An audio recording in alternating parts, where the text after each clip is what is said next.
আমার পরিচিত এক আত্মীয়,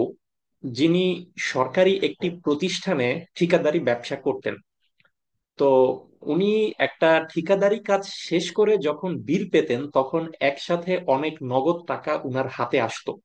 তো একসাথে অনেক নগদ টাকা হাতে আসার পর দেখা যাচ্ছে যে উনি হঠাৎ একটা দামি ব্র্যান্ডের গাড়ি কিনে ফেললেন, অথবা উনার স্ত্রী সন্তানদের জন্য দামি দামি উপহার কিনলেন, দামি ড্রেস কিনলেন, বা জুয়েলারি কিনলেন, গোল্ড জুয়েলারি এগুলো কিনলেন। দামি স্বর্ণালংকার থেকে শুরু করে অন্যান্য দামি পোশাক বা ঘরের জন্য দামি ফার্নিচার, এই জিনিসগুলো উনি কিনে ফেলতেন। তো তখন যেটা হতো যে একটা ঠিকাদারি কাজ শেষ করে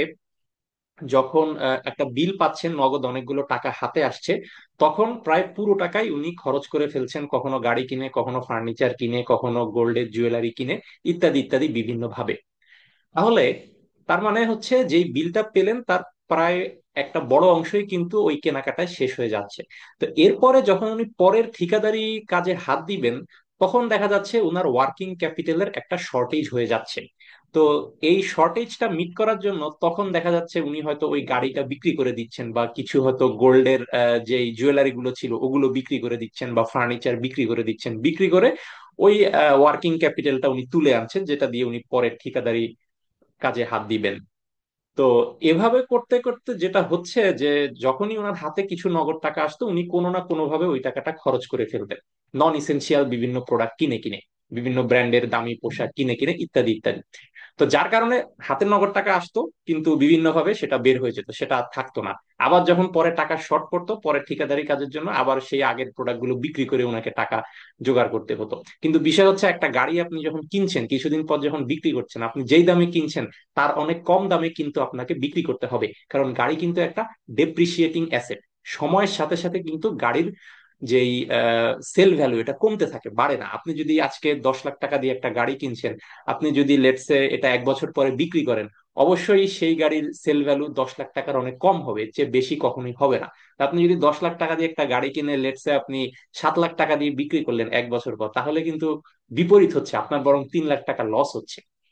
তো এই জিনিসগুলি উনার ক্ষেত্রে হয়েছে। তো যার কারণে উনার ওই ফিনান্সিয়াল ম্যানেজমেন্ট বা ক্যাশ ফ্লো ম্যানেজমেন্টটা উনি প্রপারলি করতে পারতেন না, উনার অতি খরচে এই স্বভাবের কারণে।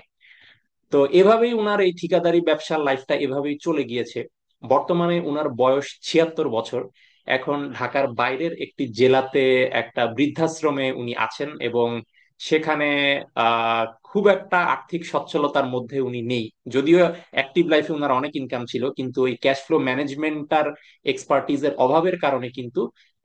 এই 76 বছর বয়সে এসে বা অবসর জীবনে এসে উনার হাতে খুব একটা কিন্তু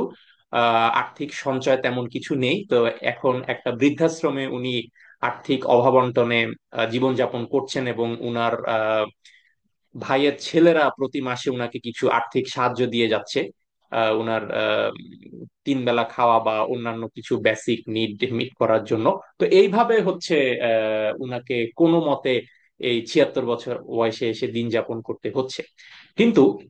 বিষয়টা যদি এভাবে আপনি চিন্তা করেন যে যখন ওনার হাতে অনেক নগদ টাকা এসেছে, উনি যদি ওই টাকার পুরাটা এভাবে গাড়ি কিনে বা গোল্ডের জুয়েলারি কিনে খরচ না করে, কিছু টাকা হয়তো উনি অবশ্যই খরচ করতে পারতেন, কিন্তু একটা সিগনিফিকেন্ট পোর্শন যদি উনি যদি সেভ করে রাখতেন এবং সেটাকে যদি ইনভেস্টমেন্টে কনভার্ট করতে পারতেন, তাহলে, আমি বলছি না যে সব টাকাই সেভ করতে হবে, অবশ্যই না, কিছু টাকা আপনি অবশ্যই ভোগ বিলাসের জন্য ব্যয় করবেন, কিন্তু লেটস সে ওই টাকার 20% বা 30%ও যদি আপনি সেভ করে সেটাকে সিস্টেমেটিক ওয়েতে যদি ইনভেস্ট করতে পারতেন, সেটা আপনি সেফ ইনভেস্টমেন্টই হোক বা ভোলাটাইল ইনভেস্টমেন্ট স্টক মার্কেটে হোক, আর সঞ্চয়পত্রে হোক, ব্যাংকে এফডিআর করে রাখা হোক, যেটাই হোক, আপনি যদি এটাকে সেট অ্যাসাইড করে রাখেন, সেভ করে সিস্টেমেটিক ইনভেস্ট করতে থাকতেন, তাহলে কিন্তু over the long term, let's এ 65 বছর বয়সের পরে যখন উনি অবসর জীবনে যাবেন, তখন কিন্তু ওই যে ক্ষুদ্র ক্ষুদ্র সঞ্চয়, যেটা 20% করেও যদি সঞ্চয় হয়, ওই সঞ্চয়টা বিনিয়োগে কনভার্ট হতে হতে প্রতি বছর একটু একটু করে বাড়তে বাড়তে ওই 65 বছর বয়সে গিয়ে কিন্তু ওই ক্ষুদ্র ক্ষুদ্র 20%ই কিন্তু একটা বড় আকার ধারণ করত। অর্থাৎ উনি যখন 45 বছর বয়সে ঠিকাদারি করে অনেক টাকা পেয়েছেন, এইভাবে যদি 20% করে করে সব ঠিকাদারি বিল থেকে উনি সেভ করে ইনভেস্ট করতেন, তাহলে 65 বছর বয়সে গিয়ে, অর্থাৎ ওভার দ্য 20 ইয়ার্স, ওই ক্ষুদ্র ক্ষুদ্র 20%ই কিন্তু একটা বড় অ্যামাউন্টে কনভার্ট হতো, যেটা দিয়ে উনি উনার এই অবসর জীবনটা খুব স্বাচ্ছন্দ্যে যাপন করতে পারতেন। কিন্তু তখন ওই অতি লোভের কারণে, অতি খরুচে স্বভাবের কারণে কিন্তু এখন উনাকে এই অবসর জীবনটা আর্থিক অভাব অনটনের মধ্যে যাপন করতে হচ্ছে। তো তাহলে এখান থেকে আমাদের শিক্ষণীয় বিষয় এটাই যে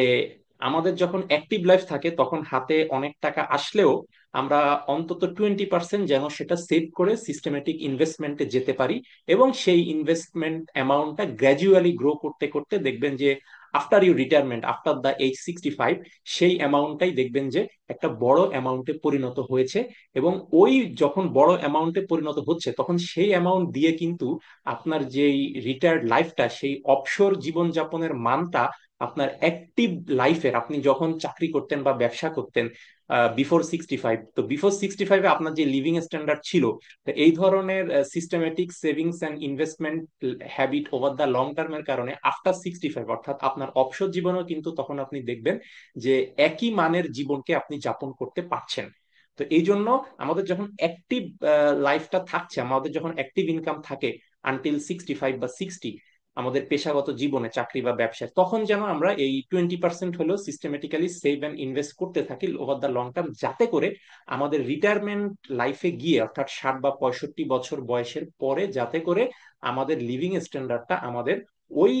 প্রফেশনাল লাইফে যে লিভিং স্ট্যান্ডার্ডটা ছিল সেই একই স্ট্যান্ডার্ডটা যেন আমরা মেনটেন করতে পারি। এই বিষয়টা নিশ্চিত করার জন্যই কিন্তু আমাদেরকে আমাদের এই অ্যাক্টিভ লাইফস্টাইলে, অ্যাক্টিভ যখন ইনকাম থাকে তখন যেন আমাদের এই systematic saving and investment over the long term, এই হ্যাবিটটাকে আমরা যেন গ্রো করে তুলতে পারি। তো এটাকেই বলা হচ্ছে যে ভোগের আজীবন ব্যক্তিকরণ। অর্থাৎ 65 বছর পর্যন্ত আপনার যখন একটা অ্যাক্টিভ ইনকাম থাকে তখন আপনি যেভাবে ভোগ করতেন, ভোগ বিলাস করতেন, জীবনযাপন করতেন, 65-র পরেও যেন আপনার অ্যাক্টিভ ইনকাম না থাকা সত্ত্বেও ওই 65 বছরের আগের যেই সিস্টেমেটিক সেভিংস এন্ড ইনভেস্টমেন্ট থেকে 65-র পরে আপনার যেই প্যাসিভ ইনকাম জেনারেট হতে থাকবে, সেই প্যাসিভ ইনকাম দিয়েও যেন আপনি 65-র আগের সেই একই লিভিং স্ট্যান্ডার্ডটা ধরে রাখতে পারেন। সেটাকেই কিন্তু বলা হচ্ছে যে ভোগের আজীবন ব্যক্তিকরণ, বা যেটা লাইফ লং এনজয়মেন্ট যেটা আমরা বলছি। তো এই বিষয়টা নিশ্চিত করার জন্যই কিন্তু আমাদের প্রত্যেককেই আমাদের পেশাগত জীবনে আমাদের এই systematic saving and investment over the long term, এই অভ্যাসটা গড়ে তুলতে হবে, যাতে করে যখন অ্যাক্টিভ ইনকাম থাকে তখন আমরা খুব বিলাসী জীবন যাপন করলাম, আর বৃদ্ধ বয়সে গিয়ে আমরা বৃদ্ধাশ্রমে আর্থিক অভাব অনটনে মানবেতর জীবন যাপন করলাম। এই ধরনের একটা সিচুয়েশন যাতে আমাদেরকে শেষ বয়সে এসে ফেস করতে না হয়। ধন্যবাদ সবাইকে।